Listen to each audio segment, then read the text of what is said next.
warahmatullahi wabarakatuh. Perkenalkan, nama saya Titania Melieta Putri Pramudita, Prodi D3 Keperawatan Universitas Widyasada Semarang. Saya di sini akan membaca resensi buku yang berjudul Bulan Terbelah di Langit Amerika.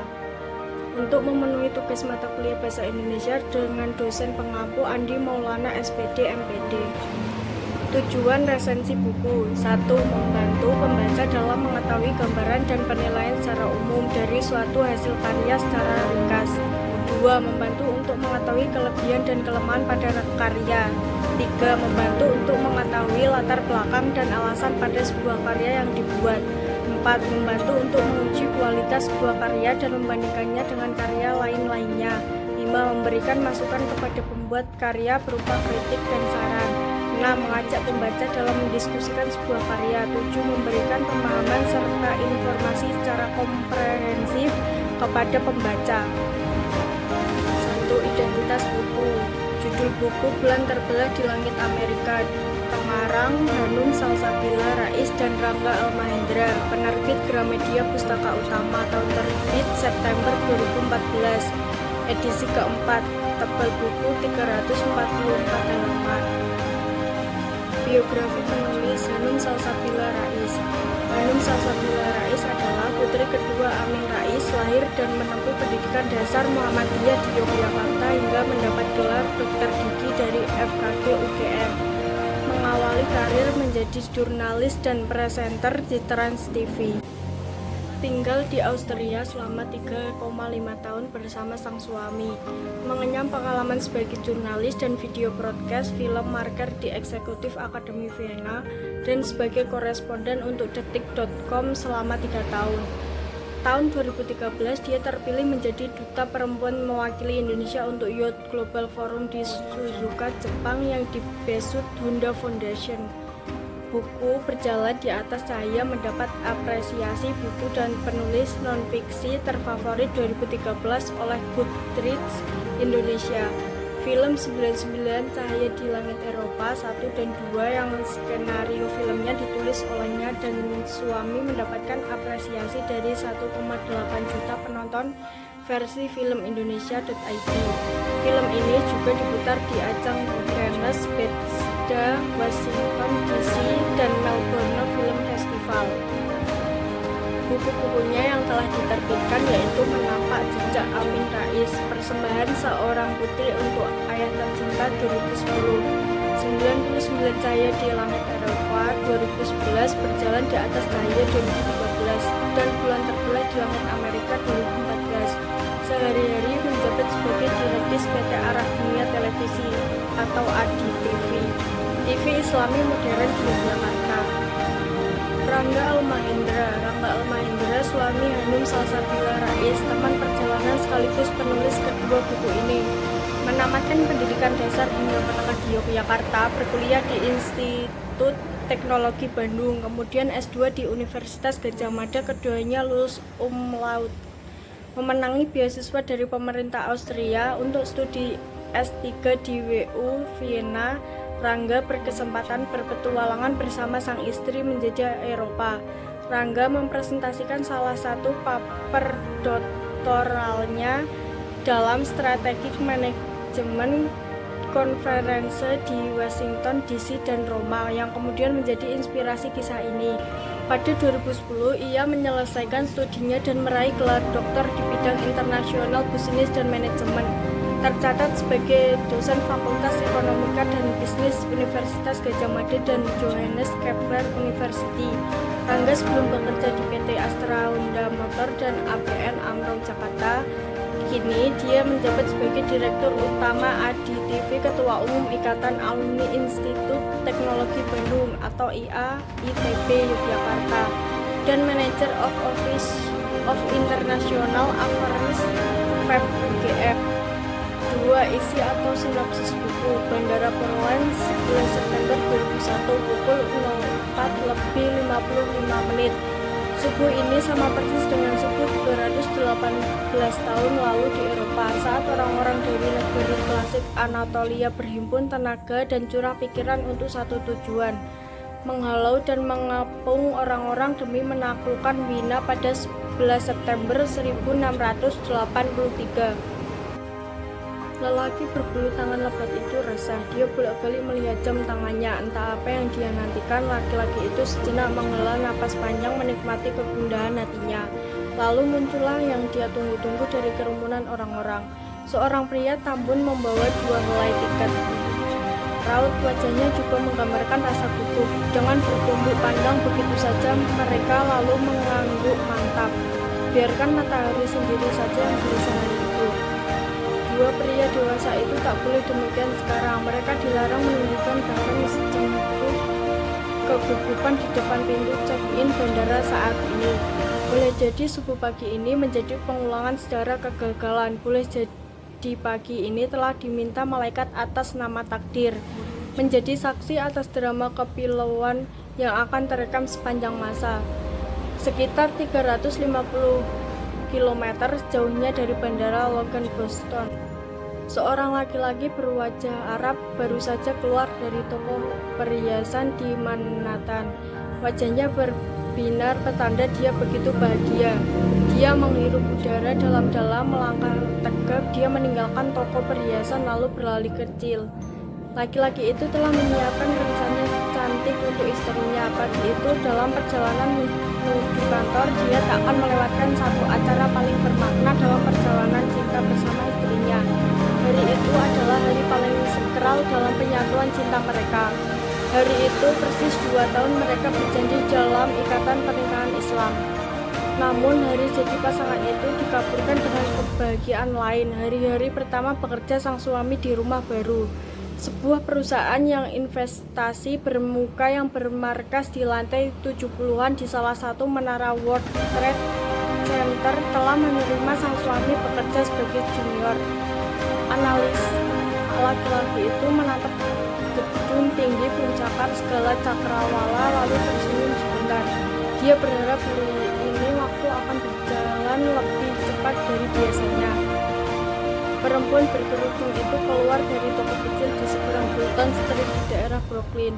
Keranjangnya telah terisi beberapa kebutuhan bayi serta 1 paket daging, sayur, dan buah-buahan untuk pesta kecil malam ini. Dia menghampiri kasir untuk membayar. Azima, nice. Apa arti Azima? Keakraban si kasir dan wanita berkerudung bernama Azima ini menjelaskan bahwa Azima pelanggan setia toko kelontong serba ada itu. Aku belum tahu, nanti ku cari di Al-Quran. Kalau begitu, siapa nama si kecilmu itu? Ayahnya baru saja memberi nama untuknya Amala, artinya cita-cita baru. Mungkin kota ini akan memberi harapan baru untuk keluargaku. Jadi, perempuan berkerudung itu berhenti berbicara. Mereka menengok kerumunan orang-orang di luar toko. Ada bom, orang-orang berteriak histeris. Suara kehebohan merebak begitu saja di udara. Hanya 1/sekian detik padangan semua orang diedarkan ke burung besi yang melesat cepat kilat bagai peluru. Bangunan di ketinggian 500 meter yang dia tuju. Dar, dentumannya menggelegar tapi bisa terukur. Tak pernah terukur lagi oleh alat pengukur apapun. Matahari itu dengan berat hati tetap menyinari bumi. Wajahnya tersaput kepulauan asap hitam membumbung tinggi. Tapi matahari tak ingin melukiskan keraguannya untuk bertahan menyinari pagi memilukan itu. Tuhan telah menuliskan takdir pada penyinar bumi itu untuk terus berjalan dengan tagap menyorotkan sinarnya apapun yang terjadi. Tugasnya hanya menertibkan sinar dengan paparan panasnya. Saat tenggelam, dia hanya bisa berdoa agar Tuhan memberi keajaiban pada dirinya untuk terus bertahan hingga akhir dunia. Saat menghilang pada hari itu, dia membujuk bulan di langit agar terbelah sekali lagi sebagai sebuah keajaiban abadi. Kali ini Hanum dan Rangga tidak lagi menceritakan tentang kisah perjalanan mereka di Eropa. Kisah pertualangan mereka kali ini berlanjut hingga ke Amerika. Gaya penulisan buku kali ini pun terasa berbeda dengan 2 buku sebelumnya. 99 cahaya di langit Eropa dan berjalan di atas cahaya. Petualangan mereka diawali saat Hanum ditugaskan oleh bosnya Gertrude Robinson untuk pergi ke New York dan menulis sebuah artikel yang mungkin bisa menyelamatkan Hewitt's is Wunderbar, koran tempat mereka bekerja dari kebangkrutan. sebuah artikel luar biasa yang akan menceritakan tentang tragedi 9/11. Sebuah artikel yang bertema Will the World Be Better Without Islam. Tugas yang awalnya ditolak oleh Hanum mentah-mentah demi membela keyakinannya dari opini yang memojokkan Islam. Namun akhirnya tugas ini disanggupi juga oleh Hanum dengan keyakinan bahwa tugas ini diberikan kepadanya bukan karena kebetulan semata, bahwa gagasan Will the World Be Better Without Islam ini bisa berkesempatan dijawab tidak dengan dirinya sebagai penulisnya.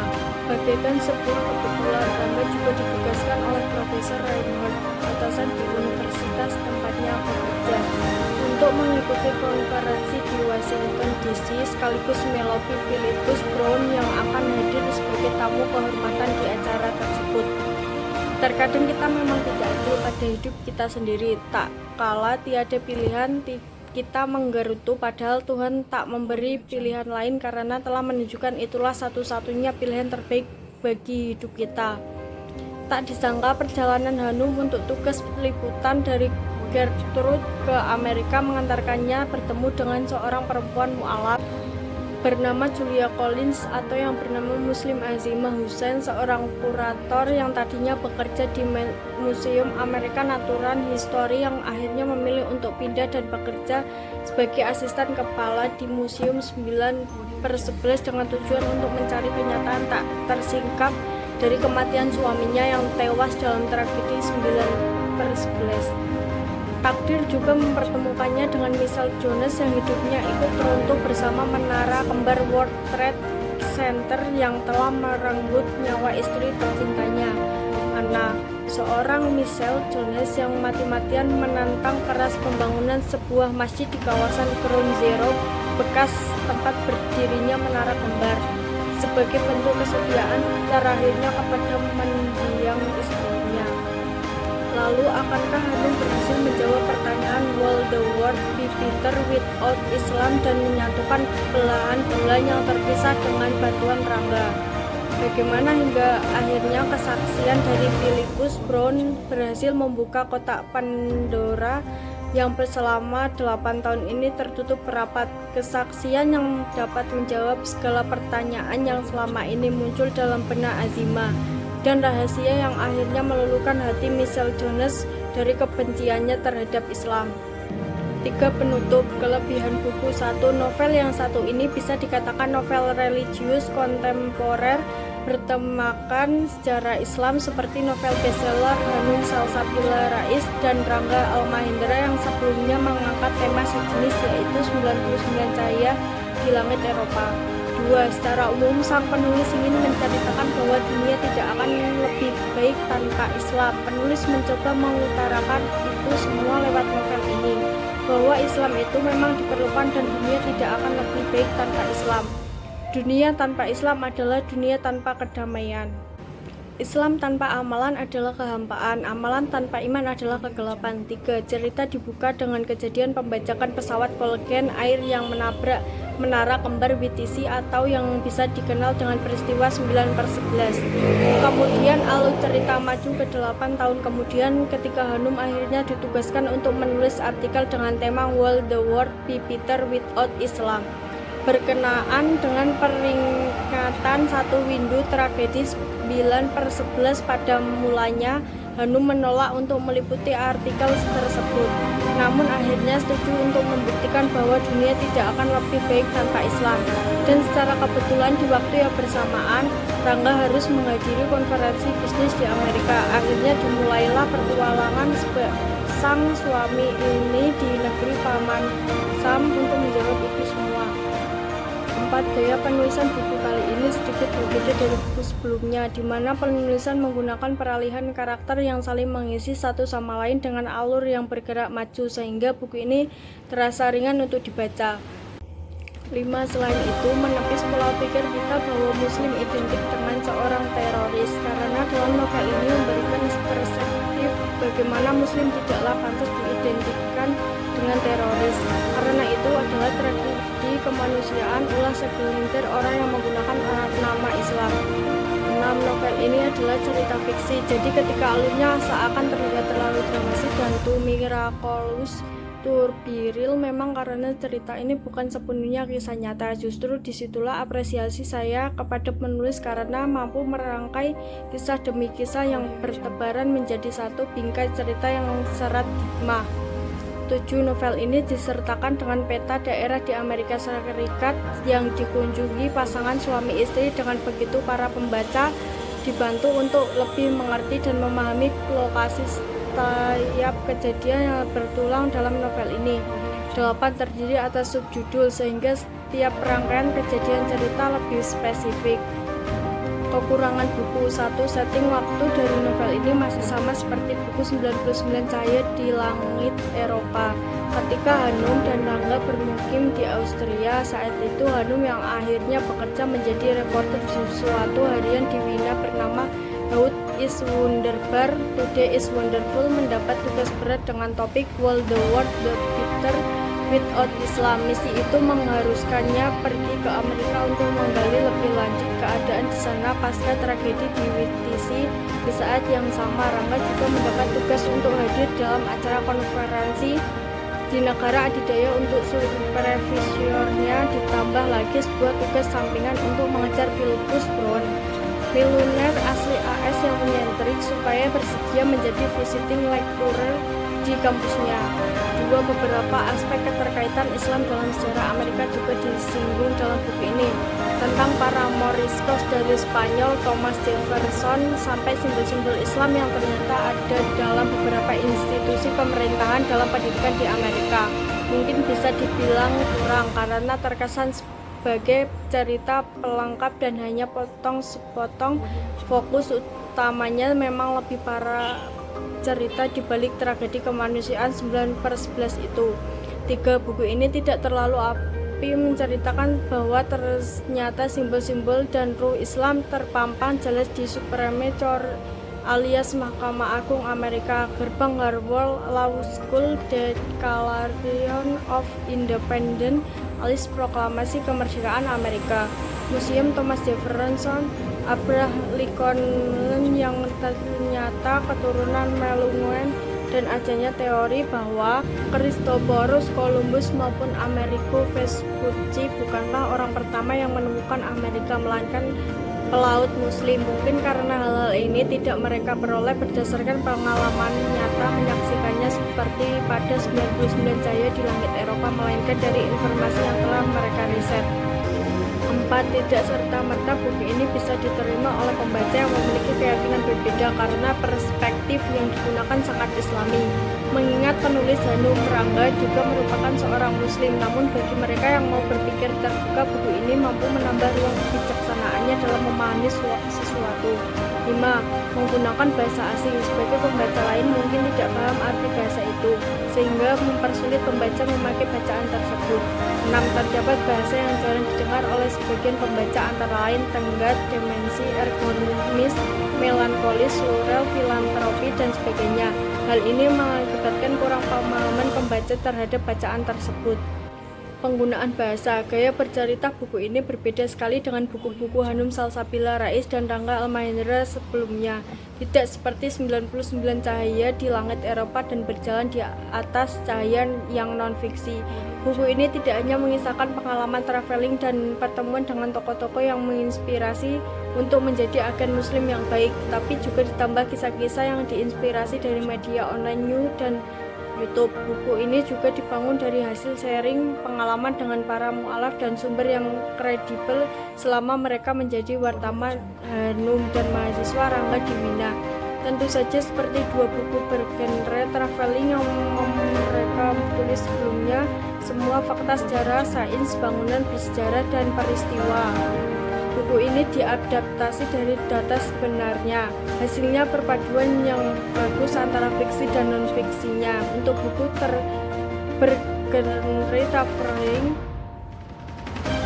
kesimpulan, novel Bulan Terbelah di Langit Amerika ini begitu bagus karena menyuguhkan kisah perjalanan pasangan suami istri di negara adidaya Amerika Serikat yang dikolaborasikan dengan penelitian dari cerita fiksi. Di samping itu, dalam novel ini disuguhkan beberapa nilai religi atau agama yang begitu pun menyentuh batin pembaca, nilai moral, nilai sosial, dan nilai budaya yang dapat kita ambil hikmahnya. Dalam novel ini tertulis pula kisah dan pendapat tentang kejadian tragedi 11 November 2001 di Menara Kembar World Trade Center yang mengakibatkannya kekisruhan antara Amerika dengan Islam, kaitan Islam dengan negara adidaya seperti patung Muhammad dalam pengadilan tinggi di Amerika Serikat dan ayat Al-Quran di Harvard, kisah Columbus dalam menemukan benua Amerika, kisah suku asli Amerika bangsa Mukleon, dan riset tentang terdapat seperti bekas guratan sepanjang diameter bulan bukan pernah terbelah dan disatukan kembali. Walaupun pada akhirnya penulis menyatakan bahwa semuanya masih bersifat debatable karena masih bisa diperdebatkan, itulah Hanum dan Rangga justru berani mengangkatnya menjadi sebuah novel, sehingga pembaca mendapatkan keseimbangan informasi serta mengasah cara berpikir yang tidak linear atau out of the box. Sebuah novel yang menginspirasi, mengajak pembaca membuat pola pikir dan berimajinasi tinggi serta mengambil hikmah dari semua ini. Saran bagi pembaca dari segala usia dan agama, terutama Islam yang suka membaca novel Bulan Terbelah di Langit Amerika ini menjadi salah satu novel yang layak untuk direkomendasikan sebagai para pecinta novel. Isinya yang memadukan penelitian, kisah nyata, dan fiksi akan memberikan nuansa tersendiri bagi para pembacanya. Sekian yang dapat saya baca resensi buku yang berjudul Bulan Terbelah di Langit Amerika.